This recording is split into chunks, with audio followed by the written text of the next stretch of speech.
பாம்லாம் அடிக்கும். விஜய்க்கு வந்து வேறு ஏதாவது சின்ன ஒதுக்கி இருந்தாங்கன்னா 100% ஸ்டாப் பண்ணிருக்க மாட்டாங்க. எது வேணான்னு சொல்கிறாங்களோ அதுதாங்க சக்ஸஸ் ஆகும். ஆனால் நீங்கள் வந்து என்ன தடை பண்ணாலும் விசிலுன்றது கண்டிப்பாக ஒழிச்சிக்கிட்டே தான் இருக்கும். வேர்ல்ட் கப் மேட்ச்சில் சேப்பாக்கத்தில் விசிலுக்கு தடை, விசில் எடுத்துகிட்டே வரக்கூடாது அப்படின்னு சொல்லிட்டு ஒரு தடை வச்சுருக்காங்க. அதை எப்படி பார்க்குறீங்க நீங்கள்? எல்லாமே காரணம் பயம்தான். இப்போ வந்து விசில் தான் வந்து சின்னமாக கொடுத்துருக்காங்க டிவி கேக்கு. நார்மலாக விசில் எடுத்துன்னு போகிறது சேப்பாக்கத்தில் விசில் அடித்து கொண்டாடுவாங்க, எல்லாம் பண்ணுவாங்க. இது எடுத்துகிட்டு போனால் இன்னும் ஃபேன் பேஸுன்றது அதிகமாகிடும் அவங்களுக்கு. எல்லாமே வந்து எதிர்கட்சி பண்ணுற விஷயத்துக்காக தான் பண்ணிகிட்டு இருக்காங்க. எங்கெங்கே இருக்குது சேப்பாக்கம், இங்கே இருக்குது, இங்கே யார் இன்சார்ஜ், அவங்களுக்கு தான் சட்டம். அதனால் விஷயம் அதனால தான் வந்துருக்குது, வேறு ஒன்றும் கிடையாது. இல்லை ஆமாம், கை வச்சு அடிக்கல வேண்டி தான். விசில் எடுத்துன்னு போகக்கூடாதுன்னு சொல்கிறாங்க. கை வச்சு அடிக்கிறவங்க அடிச்சுன்னு தான் இருப்பானு. விசில் எது வேணான்னு சொல்கிறாங்களோ அதுதாங்க சக்ஸஸ் ஆகும். கொண்டாடுறதுக்காக விசில் வச்சுருக்காங்க. மற்றபடி விசிலுக்கும் ஸ்போர்ட்ஸுக்கும் சம்மந்தம்லாம் கிடையாது. ஸ்போர்ட்ஸுன்றது வந்து அவங்களுக்கு டேலண்ட் பேஸ் பண்ணி ஸ்போர்ட்ஸ் நடக்குது. விசிலுன்றது ஒரு கொண்டாடுறதுக்காக வச்சுருக்காங்க. அது எதுக்கு பேன் பண்ணாங்கன்னா இந்த ஒரு ரீசனுக்காக தான் பேன் பண்ணியிருப்பாங்க, வேறு ஒன்றும் கிடையாது. ஆனால் இப்போ இத்தனை வருஷமாக இல்லாத ஒரு விசிலுக்கு தடை அப்படின்னா அதுக்கு என்ன அர்த்தன்றது இப்போ இருக்கிற காலகட்டத்தில் எல்லாருக்குமே புரியும். ஏன்னா இப்போ இந்த விசிலுன்றதுக்கு ஒரு சின்னமாக கொடுத்தது ஒரு காரணத்துக்காக தான் இப்போ விசில் வந்து தடையாக இருக்குது. இப்போ இதே சேப்பாக்கம் இல்லாமல் அதர் ஸ்டேட்டு இல்லைனா அதர் கண்ட்ரியில் வந்து இதுக்கு வந்து தடை பண்ணுவாங்களான்னா தடை பண்ண மாட்டாங்க. அப்போ இதுக்கு என்ன ரீசன்றது நம்மளுக்கு இப்போவே தெரியுது. ஃபுல் அண்ட் ஃபுல் அரசியல் தான். அரசியலில் வந்து ஒருத்தவங்களை எந்த அளவுக்கு வந்து நம்ம ஒடுக்கணுமோ அப்படின்னு நினைக்கிறாங்களோ, எந்தெந்த விதத்தெல்லாம் ஒடுக்கணுமோ அந்தந்த விதத்தெல்லாம் ஒடுக்குறாங்க. இதை நான் அரசியலாக தான் பார்க்குறேன். இப்போ நீங்கள் இத்தனை வருஷமாக வந்து சிஎஸ்கேக்கு ஒரு சிக்னேச்சர் ஒரு சாங் ஒன்று இருக்குது. அந்த சாங்லேயே வந்து பார்த்தீங்கன்னா சென்னை சூப்பர் கிங்ஸுக்கு விசிலை போடு அப்படின்ட்டு அதில் மென்ஷன் பண்ணியிருக்காங்க. இப்போ விசிலுக்கு வந்து தடை பண்ணுறவங்க அப்போனா அந்த பாட்டு ரிலீஸ் பண்ணுறதுக்கு முன்னாடியே தடை பண்ணியிருக்கணும். அப்போ இவ்வளோ நாளாக வந்து தடை பண்ணாமல் இன்றைக்கி தடை பண்ணுறாங்க அப்படின்னா அதுவுமே வந்து எல்லாம் இது வந்து வெளிப்படையாகவே தெரியுது, அரசியல் தான் காரணம் அப்படின்றது. இது வந்து விஜய் ஒருத்தருக்கு இந்த விசில் கொடுத்ததுனால தான். இது விஜய் இல்லாமல் ஏற்கனவே இருக்கிறவங்களுக்கு இல்லை அந்த மாதிரி ஒரு வெளியே தெரியாத ஒரு கட்சிக்கு வந்து இந்த ஒரு சின்னத்தை கொடுத்தாங்கன்னா கண்டிப்பாக தடை பண்ணியிருக்க மாட்டாங்க. விசில் வந்து பார்த்திங்கன்னா எல்லாமே உணர்ச்சி வசமாக அடிக்கிறது. இப்போ ஒரு கிரிக்கெட்டில் வந்து ஒரு பிளேயர் வந்து 6 அடிக்கிறாரோ இல்லை 4 அடிக்கிறாரோ எல்லாத்துக்குமே வந்து பார்த்திங்கன்னா நீங்கள் ஒரு ஃபிசிக்கல் ப்ராடக்ட்டுக்கு தான் நீங்கள் வந்து தடை பண்ண முடியும். ஆனால் விசில் அடிக்கிறதுனா எல்லாருமே கையாலே வந்து விசில் அடிப்பாங்க. அப்படி இருக்கும்போது நீங்கள் அதுக்கு தடை பண்ண முடியாது இல்லையா? ஆனால் நீங்கள் வந்து என்ன தடை பண்ணாலும் விசிலுன்றது கண்டிப்பாக ஒழிச்சிக்கிட்டே தான் இருக்கும். அது யார் நினச்சாலும் அடிப்பாங்க விசில். அது வந்து பார்த்தீங்கன்னா இப்போ விசிலுங்கிறது நார்மலாக சென்னை சூப்பர் கிங்ஸுக்கு இன்னும் உரியது. அது விசில் போடுன்னு சங்க வச்சு தான் பண்ணுறது. பட் அதை அவாய்ட் பண்ணுறாங்கன்னா இது வந்து கட்சிக்குள்ளே உள்ள உட்பூசல் அந்த மாதிரி காரணமாக அவங்க பண்ணிட்டு இருக்காரு. டோட்டலாகவே இது பார்த்திங்கன்னா ஃபுல்லாக பாலிடிக்ஸ் தான். அவங்களுக்கும் விஜய் கட்சிக்கும் உள்ள தாவேக்காவுக்கும் உள்ள பிரச்சனை இல்லைன்னா அவங்க அதை வச்சு விசிலை வந்து ஸ்டாப் பண்ணுறாங்க, வேறு ஒன்றும் கிடையாது. மற்றபடி சென்னை சூப்பர் கிங்ஸ்னாவே விசில் தானே ஆல்ரெடி அட்வர்டைஸ்மெண்ட் எல்லாமே போட்டிங்கன்னா விசில் போடுன்னு தானே வருமே. ஸோ அது இல்லாமல் இப்போ அவாய்ட் பண்ணுறது என்ன ரீசன்னா இவங்க மட்டும்தான், கட்சியினால் தான், வேறு ஒன்று. இதை பேஸ் பண்ணி எல்லாத்தையும் ஸ்டாப் பண்ணணும்னு பார்க்குறாங்க. இப்போ அது பிஜேபியாக இருக்கட்டும் இல்லை இவங்க டிஎம்கேவாக இருக்கட்டும், இவங்க வந்து டோட்டலாகவே அந்த டிவிகேவுக்கு அகெயின்ஸ்டாக பண்ணுற ஒரு காரணம் தான்.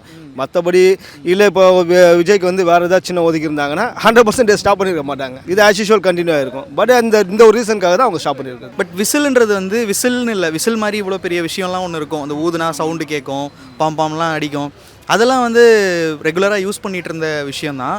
பட் இந்த விஷயம் கொஞ்சம் வியர்டாக தான் இருக்குது. ஏன் விசில் நாட் அலவுடு அப்படின்னும் போது ஸ்பெசிஃபிக்காக இது ஏன் பண்ணுறாங்க அப்படிங்கிறது வந்து சீரியஸாக தெரியல. இதுக்கு பின்னாடி வேறு ஏதாவது பொலிட்டிக்கல் ரீசன்ஸோ அப்படியே இருந்தாலும் அது கிரிக்கெட்டு, அது ஸ்போர்ட்டு, அதுக்குள்ளே இதை நுழைப்பாங்களான்ற நம்பிக்கை எனக்கு இல்லை.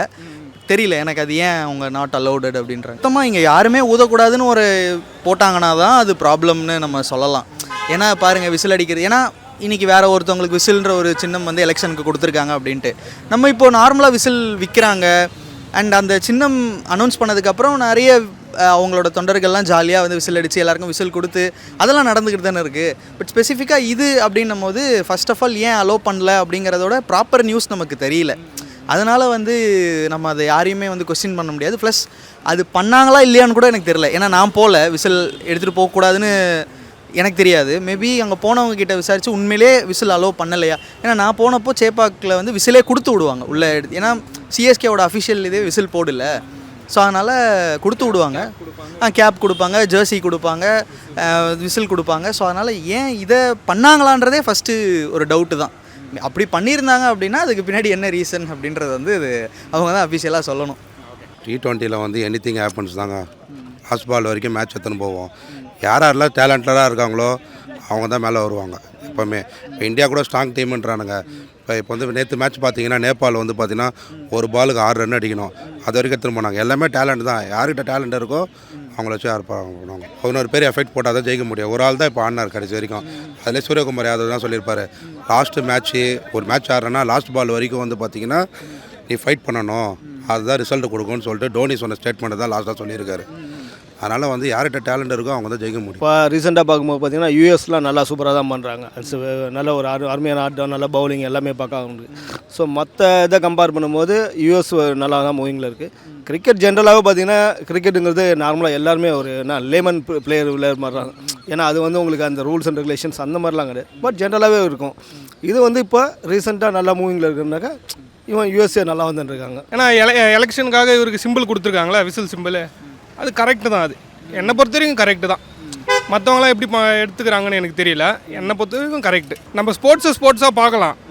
பட் எலெக்ஷன்ட்டு வந்துருச்சுல, அதை எடுத்துகிட்டு வரக்கூடாது உள்ள. ப்ரோ எப்படி இருந்தாலும் நார்மலாக விசில் எடுத்துகிட்டு போகக்கூடாதுன்னா கூட ஃபேன்ஸ் இருக்கும்போது கம்பல்சரி கையில் விசில் அடிப்பாங்க ப்ரோ. ஏன் சேப்பாக்கத்தை மட்டும் டார்கெட் பண்ணுறாங்கன்னு எனக்கு தெரியல.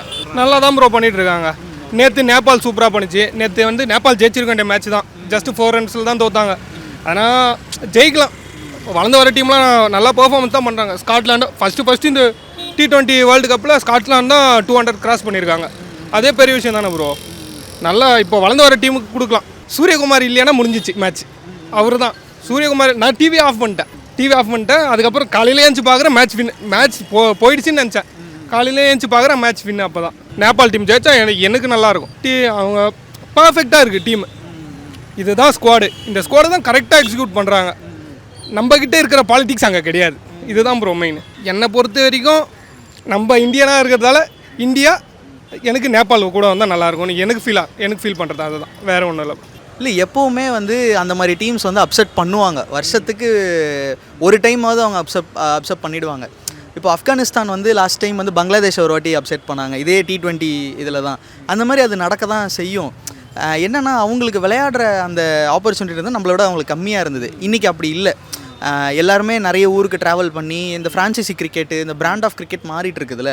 ஸோ அதனால் வந்து அவங்க எல்லாருமே அந்த மேட்ச் டைம் எக்ஸ்ட்ரா கிடைக்கலாம், அவங்களுக்கு கிடச்சிருக்கலாம். ப்ராக்டிஸ் நிறைய இருக்கலாம்.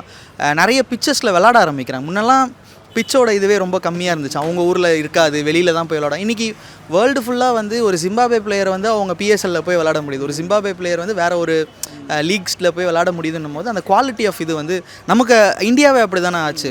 நிறைய உலகத்தரமான பிளேயர்ஸ் கூட விளையாடி IPL அப்படின்னும் போது இன்றைக்கி இந்தியா ஒரு முக்கியமான ஒரு ஆளுமையாக இருக்காங்களே கிரிக்கெட்டில். அதெல்லாம் பார்க்கும்போது ரொம்ப எமோஷ்னலாக இருந்துச்சு. ஏன்னா அப்படி ஒரு டீமாக தான் இந்தியா இருந்துச்சு. 1983 வேர்ல்டு கப்பில் இந்தியாவை யாரும் நம்பலை.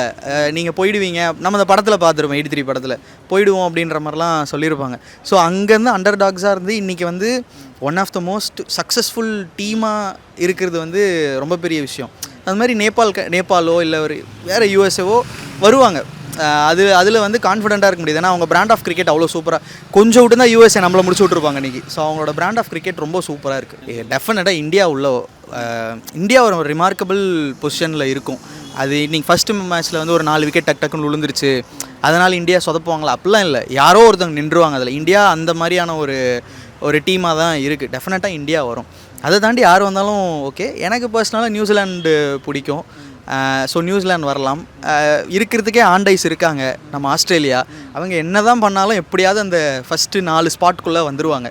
எனக்கு தெரிஞ்சு இந்த 3 டீமு, அந்த 4வது டீமுக்கு தான் வந்து மேபி சவுத் ஆஃப்ரிக்கா, இங்கிலாந்து, இந்த மாதிரி பாகிஸ்தான், பங்களாதேஷ் இல்லை ஆப்கானிஸ்தானுக்கு ஒரு செம பெரிய சான்ஸ் இருக்குது. அவங்க வந்து கண்டிப்பாக இந்த டீம்லாம் வரும்னு சொல்கிறேன். அந்த டீம் வந்தால் நல்லா இருக்கும்னு சொல்கிறேன். இல்லை எப்போவுமே வந்து அந்த மாதிரி டீம்ஸ் வந்து அப்செட் பண்ணுவாங்க. வருஷத்துக்கு ஒரு டைமாவது அவங்க அப்செட் பண்ணிவிடுவாங்க. இப்போ ஆப்கானிஸ்தான் வந்து லாஸ்ட் டைம் வந்து பங்களாதேஷ் ஒரு வாட்டி அப்செட் பண்ணாங்க, இதே T20 இதில் தான். அந்த மாதிரி அது நடக்க தான் செய்யும். என்னென்னா அவங்களுக்கு விளையாடுற அந்த ஆப்பர்ச்சுனிட்டி வந்து நம்மளோட அவங்களுக்கு கம்மியாக இருந்தது. இன்றைக்கி அப்படி இல்லை. எல்லாருமே நிறைய ஊருக்கு ட்ராவல் பண்ணி இந்த ஃப்ரான்ச்சைசி கிரிக்கெட்டு, இந்த பிராண்ட் ஆஃப் கிரிக்கெட் மாறிட்டு இருக்குதுல்ல. ஸோ அதனால் வந்து அவங்க எல்லாருமே அந்த மேட்ச் டைம் எக்ஸ்ட்ரா கிடைக்கலாம், அவங்களுக்கு கிடச்சிருக்கலாம். ப்ராக்டிஸ் நிறைய இருக்கலாம். நிறைய பிச்சஸில் விளாட ஆரம்பிக்கிறாங்க. முன்னெல்லாம் பிச்சோட இதுவே ரொம்ப கம்மியாக இருந்துச்சு. அவங்க ஊரில் இருக்காது, வெளியில் தான் போய் விளாடும். இன்றைக்கி வேர்ல்டு ஃபுல்லாக வந்து ஒரு ஜிம்பாப்வே பிளேயர் வந்து அவங்க பிஎஸ்எல்லில் போய் விளாட முடியுது. ஒரு ஜிம்பாப்வே பிளேயர் வந்து வேறு ஒரு லீக்ஸில் போய் விளாட முடியுதுன்னும் போது அந்த குவாலிட்டி ஆஃப் இது வந்து நமக்கு இந்தியாவே அப்படி தானே ஆச்சு. நிறைய உலகத்தரமான பிளேயர்ஸ் கூட விளையாடி ஐபிஎல்ல அப்படின்னும் போது இன்றைக்கி இந்தியா ஒரு முக்கியமான ஒரு ஆளுமையாக இருக்காங்களே கிரிக்கெட்டில். அதெல்லாம் பார்க்கும்போது ரொம்ப எமோஷ்னலாக இருந்துச்சு. ஏன்னா அப்படி ஒரு டீமாக தான் இந்தியா இருந்துச்சு.